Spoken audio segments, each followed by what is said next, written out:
అక్కడికి వస్తా, arts college ముందు మీటింగ్ పెడతా. డిసెంబర్లో మరోసారి తను ఓయూకు వస్తానని సీఎం రేవంత్ రెడ్డి అన్నారు. ఆర్ట్స్ కాలేజీ ముందు మీటింగ్ పెట్టి యూనివర్సిటీకి 100 కోట్ల నిధులు ఇస్తామన్నారు. ఆ రోజు ఒక పోలీసు కూడా క్యాంపస్లో ఉండవద్దని డీజీపీని ఆదేశించారు. నిరసన తెలిపే విద్యార్థులకు ఆ స్వేచ్ఛ కల్పిస్తానని తేల్చి చెప్పారు. తను రావద్దనే ఆలోచన ఏ విద్యార్థికి ఉండకూడదని, గొర్రెలు బర్రెలు మేపటానికి మాత్రమే ఉంటుందని ఘాటుగా విమర్శించారు.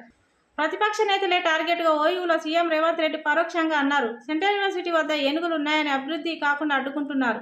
రాష్ట్రంలో ఏనుగులు, సింహాలు లేవు, కేవలం మానవ రూపంలో ఉన్న మృగాలే ఉన్నాయి అని, కూడా ఫామ్ హౌస్లో ఉన్నాయి అని, నిర్బంధించడానికి ఒలలు కూడా లేని ఏనుగులు, సింహాలను నేను చంపేస్తానని సోషల్ మీడియాలో దుష్ప్రచారం చేశారు అని సీఎం మండిపడ్డారు.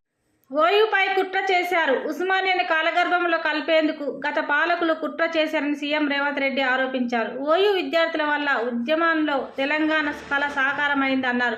అలాంటి చరిత్ర గల యూనివర్సిటీ వైస్ ఛాన్సలర్గా నియమించకుండా తీవ్ర జాప్యం చేశారని అన్నారు. తన అధికారంలోకి రాగానే ఓయూ పూర్వవైభవం తీసుకురావాలని సంకల్పించినట్లు చెప్పారు.